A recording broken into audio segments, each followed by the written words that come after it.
It's been a while since I made a new video, and that's not because I was not cooking or I lost my creative juices. I've been actually cooking pretty much every day, developing the recipes and teaching at this studio, which is called Red Inside Culinary.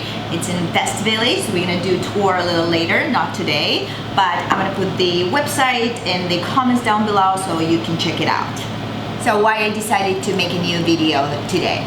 So last week David was away for a few days, and I challenged myself not to go for food shopping and just use whatever I had in the fridge, freezer and pantry and make breakfast, lunch and dinner for me. So if you open my fridge and pantry, you probably would find nothing, but I still managed to create some very interesting recipes, so I decided to share a few of them with you. If you look here, you see nothing pretty much, right? So can of chickpeas, can of tomatoes, 3 potatoes, and just a few leftover carrots. We're gonna make chickpea stew. So here we have chickpeas, potatoes, canned tuna. That will be our kind of appetizer. And we have here just cottage cheese and chocolate, dark chocolate. So let's see what we can make with all these ingredients. We're gonna create 3 different dishes. Chickpea stew, potato tuna patties, and ricotta with chocolate. So first thing first, we're gonna start cooking the potatoes. It's all about the meal planning. So we're gonna start cooking them, and while the potatoes are cooking, we're gonna do different things. We're gonna prep for our chickpea stew. So I'm just using carrots because I had them. You can use onions.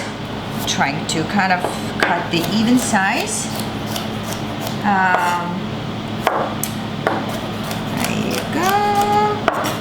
And I'm using potatoes because I just had them.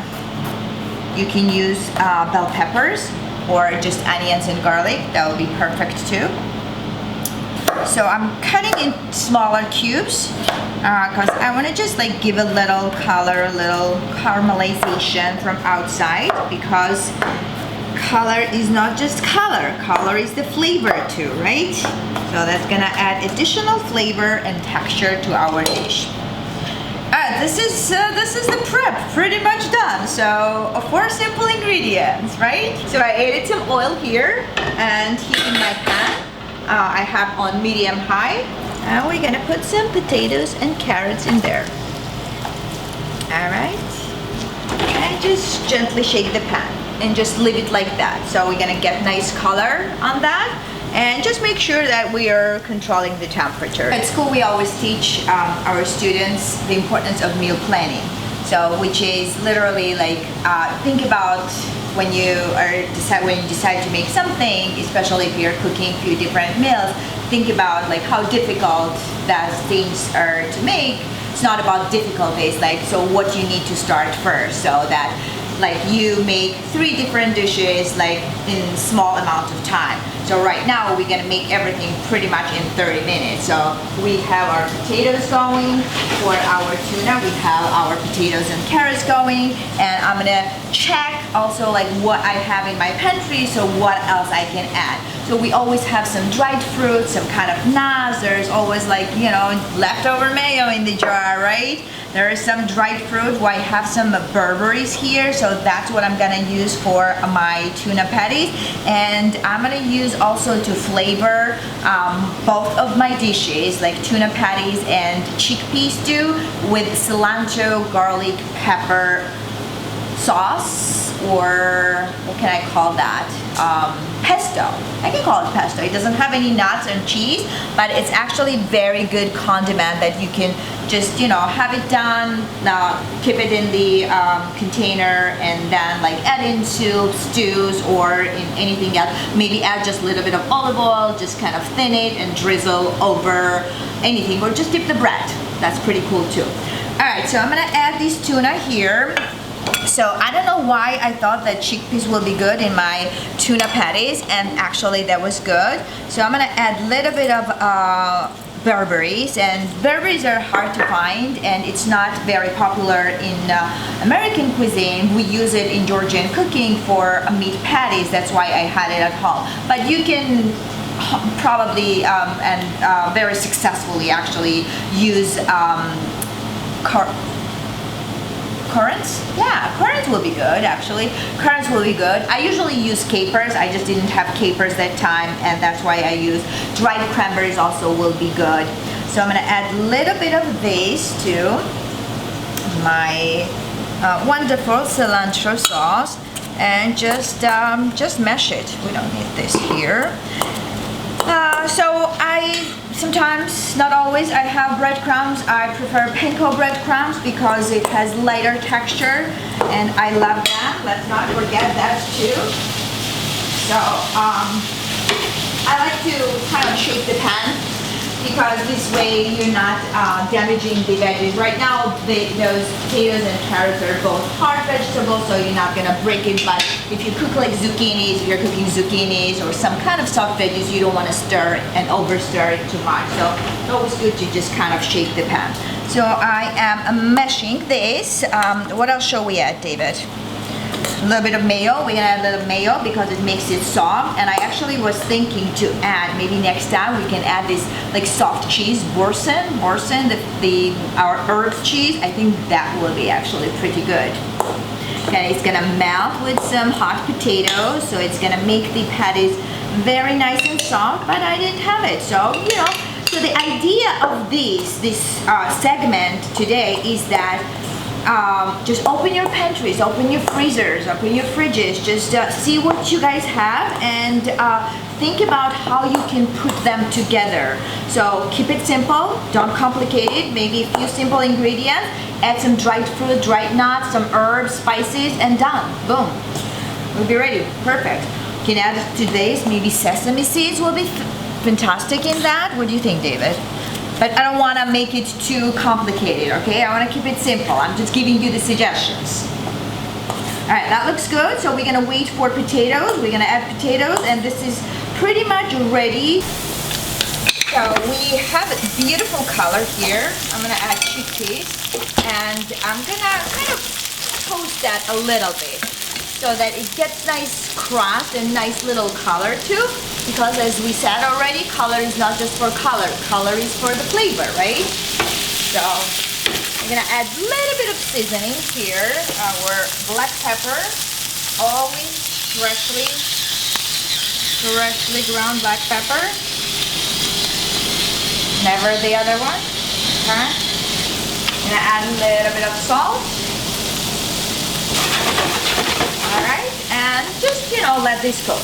So when you cook, it's important to control the temperature, right? So right now we have on medium, little high, and it's working pretty well, right? But you see that this helps us to cook outside and also cook inside. If we had it too high, then it's gonna cause burning from outside, but not get cooked inside. I mean the potatoes and carrots, which will be probably fine because we're gonna add some tomatoes and then cook a little more. But you wanna get the potatoes cooked before we add tomato sauce because tomato sauce tends to harden the thing. So if you were cooking the onions, especially like you want to make the onions nice and soft on very low temperature with the chickpeas before you add tomatoes.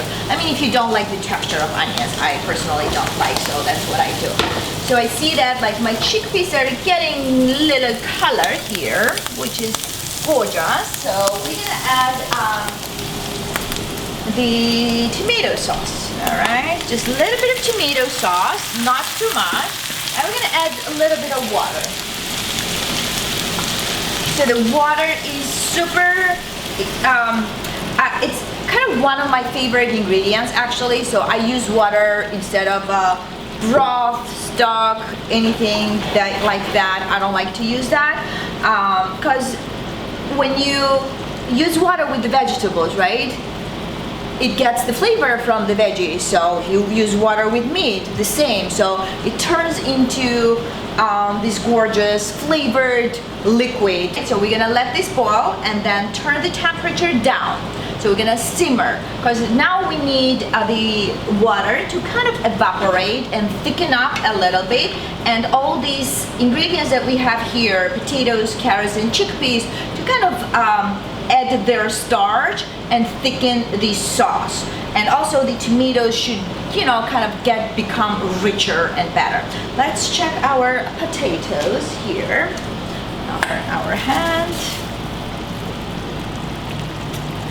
A little more, a few more minutes. So while we're waiting for this and this, we can work on our dessert. And I have chocolate, dark chocolate from Trader Joe's, super simple. We need to melt that. So I was gonna put it in the microwave, but you know what? We just melt them here. We have double boiler here, so why not melt here, right? We're gonna add just a little bit of milk or something. Kind of help that start melting and not burning the chocolate. Just don't burn it, okay? So it melts super fast. Don't burn your hand. Make sure that you hold it with something, okay? So I had just ricotta and a couple of fruit at home and this chocolate, and it should be done. Okay. So I wanted some dessert, and I love ricotta. I usually just, you know, put cottage cheese, actually, not ricotta. I put the cottage cheese in the bowl, add some dried fruit, some nuts, some fresh fruit, and that's actually my dessert.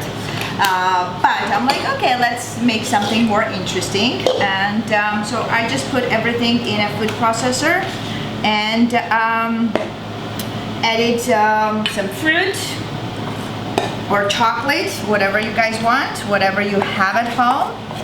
And that's how this wonderful dessert was created. Have vanilla, cinnamon, cardamom. These are also good flavoring ingredients. I used cardamom seeds and it was fantastic. Lavender will be also good. So just, you know, as I said, whatever you guys have at home. All right, let's see what happens. I've never done this with the hand mixer, hand blender, so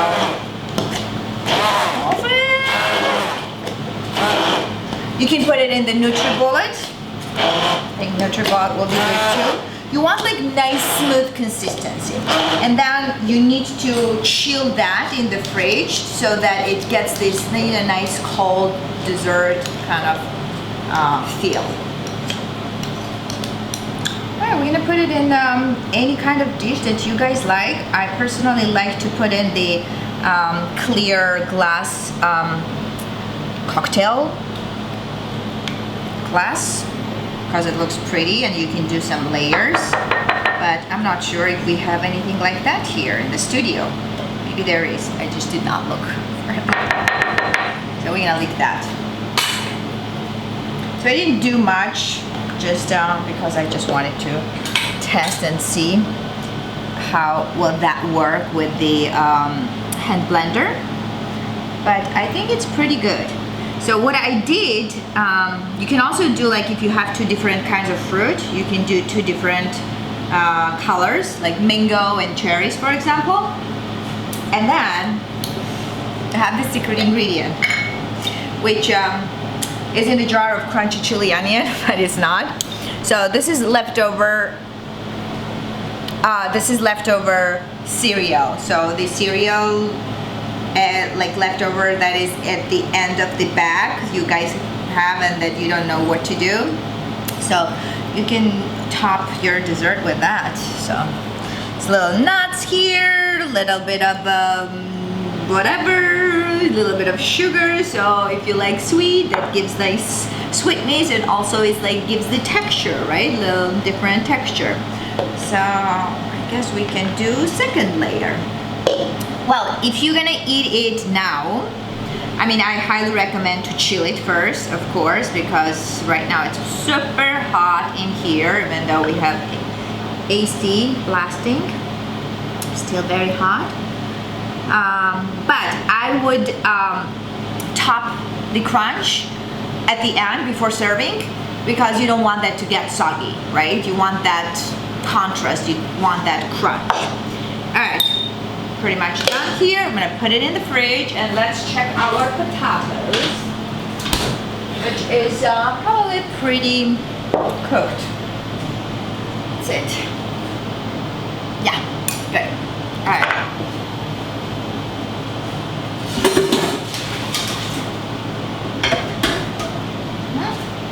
And let's see how our stew is looking.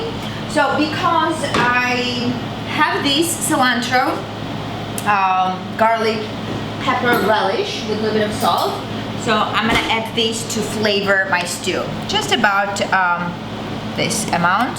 So that gives a lot of flavor because there's garlic, here is chili, here's cilantro. So this is all our flavor for our stew. And that's it pretty much. So if you don't have it, don't worry about it. You can use basil pesto or make basil pesto. So if you have like a lot of cilantro, parsley, you can make something like that with parsley and just have that, because the thing is, like with the fresh herbs, they go bad, right? So it's good to kind of chop it like that, so you can keep it either in the oil or just, you know, add a little bit of salt that kind of preserves and keeps it pretty well in the fridge, or you can put it in the freezer too. So this is pretty much almost done. I'm gonna give like 5 more minutes. I have it on pretty low because you want to kind of give a little low simmer, not high boil, because you don't want that water to evaporate. We just need to kind of thicken up the sauce, and that's it. Just like that. Fork, nice mash. I'm gonna leave the skin on too because I like the texture. And that's it pretty much. So how many potatoes we have? 4? Was it 4? Yeah. So look how much we have, how much of the whole mixture we have with just 1 can of tuna. I feel like we might need some pepper, black pepper, need to add. Maybe a little bit of mayo. Oh, I wish I bought that Borson cheese now. But next time we're gonna do with that, we're gonna try to create that with that cheese. So you can add, I think, like even cream cheese will be pretty good. So one more kind of pantry leftover, the potato chips that you find in the bag, like at the end of the bag that you don't know what to do. So you can use it, mix it with your breadcrumbs. And I'm gonna just make it like kind of crush it a little more, make it smaller, and mix it with the breadcrumbs, maybe half and half. So we'll give it flavor. Have potatoes in there, why not, right? And texture and a flavor. That's what we need, right? There you go. I'm gonna mix that. And let's make the patties. Just look here. So I'm gonna add just a little bit of water here, just because I feel like if I wanna have it like a stew. So that's also what is important when you're cooking. So to use your senses, like we have 4 senses that are very important, like your vision. So you see that, oh, it's kind of dry, maybe I add a little more water. So the recipes are good, it will give you the direction and everything, but always use your senses, like the smell. So you smell something, so that will give you a lot of information. So you're hearing, so the bubble, the smooth, the whatever you hear when it's cooking. So if it's like too high, then you feel that like you don't need that. So, and also the taste, right? So we need to use that too. So let's taste it. Let's see if we need to add any salt. I feel pretty good. That's why I like adding capers here when I have them, because it adds saltiness, and I love that, like bursting in your mouth when you bite on that. I can taste cilantro and a little bit of garlic, which is pretty good. Just a little bit of salt, not too much. A little here. So mix a little more. And it looks pretty good to me. So we're gonna grab just a little bit like that. Make a little patties. Kind of like that. Dip. Dip. Let's see how many we can make. I say 8. What do you think, David? 8? 8 is like enough for 2 or 3 people. I mean, I can eat 3 or 4 easily. If you have at home also, so it will be good with the little bit of sauce. So like yogurt, kefir, maybe even a little mayo mixed with this magic sauce with maybe lemon juice or the caper juice and drizzle over, kind of like a remoulade. That'll be good too.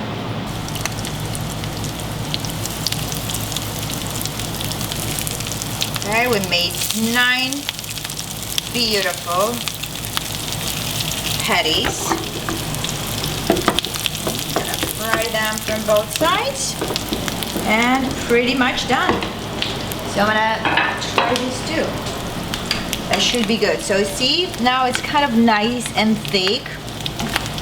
So you might think that it might need a little more water, so feel free to add if you think like that.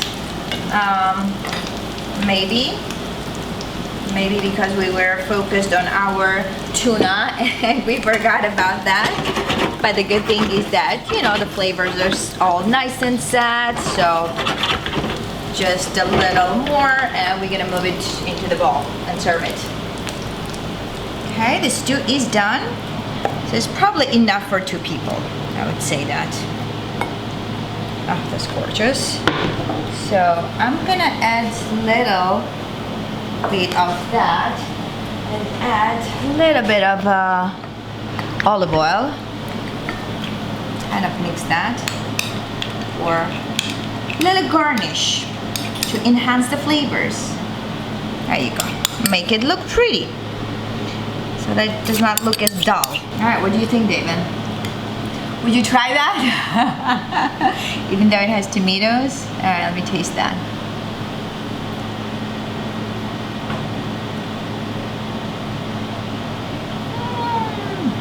It melts in your mouth. Everything, every ingredient is kind of married to each other, and the cilantro sauce brightens up and gives this nice fresh flavor. It's not spicy, it's mild, doesn't have a lot of tomato sauce, it's not very tomato. It's like perfect combination, perfect balance of flavor and texture. Let's see those babies here. Maybe we need to increase the temperature a little bit because I kind of turned it down. Looks gorgeous. So while we're waiting for the patties, we're gonna make this dipping or drizzling sauce. You can call it whatever you want. So a little bit of kefir and our cilantro sauce. That's it. Super simple. Maybe a little black pepper.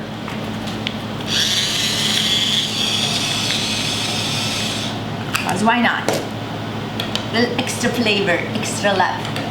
Cannot wait to dig in. Have a little sauce. Actually, I should have tried it without sauce first, but it's okay.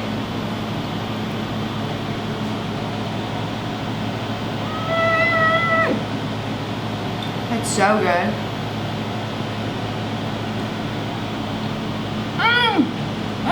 Perfecto. Alright, let's try with sauce. Because why not? Magic cilantro.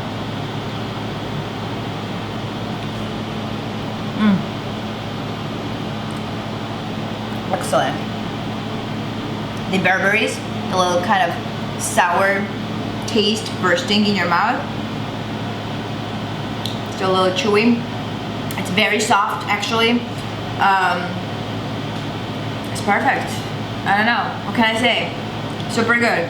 I don't think I, invented a bicycle here, but I just wanted to show you guys how easy it is to use those ingredients that you have at home and make something comforting, something healthy, something nourishing and simple.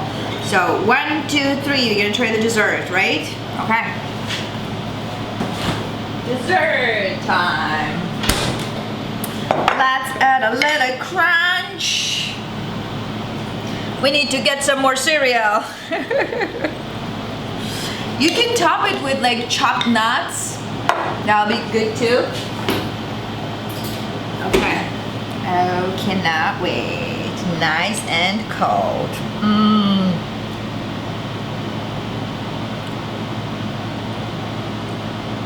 Cottage cheese and chocolate.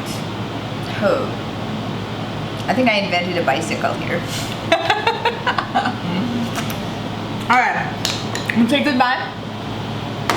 And I'll see you guys later. Maybe next week. Maybe in a month. I don't know. Who knows? We'll see. Ciao, ciao.